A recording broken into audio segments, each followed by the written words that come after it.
புதுச்சேரியில் பிரான்ஸ் நாட்டின் தேசிய தினத்தை ஒட்டி இரு நாட்டு கொடிகளை ஏற்றி தேசிய கீதங்கள் இசைக்கப்பட்டு போர் வீரர்களுக்கு மரியாதை செலுத்தப்பட்டது. பிரான்ஸ் நாட்டின் தேசிய தினம் உலகம் முழுவதும் உள்ள பிரெஞ்சு குடியுரிமை பெற்றவர்களால் கோலாகலமாக கொண்டாடப்பட்டது. இதனை ஒட்டி புதுச்சேரி கடற்கரை சாலையில் நடைபெற்ற நிகழ்ச்சியில் அங்குள்ள பிரெஞ்சு போர் வீரர்களின் நினைவு சின்னத்தில் இரு நாடுகளின் சார்பில் மலர் வளையம் வைத்து அஞ்சலி செலுத்தப்பட்டது. இதில் மாவட்ட ஆட்சியர் குலோத்துங்கன், பிரெஞ்சு துணை தூதர் லிசே டல்போட் பரே ஆகியோர் பங்கேற்று மரியாதை செலுத்தினர்.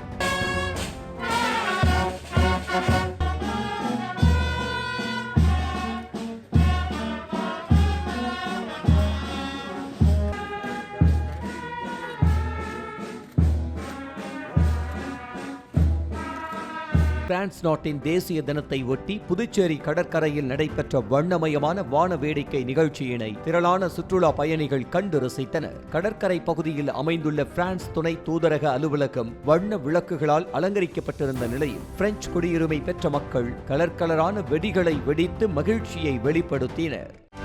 செய்திகளை உடனுக்குடனும் துல்லியமாகவும் தெரிந்து கொள்ள சப்ஸ்கிரைப் பண்ணுங்க.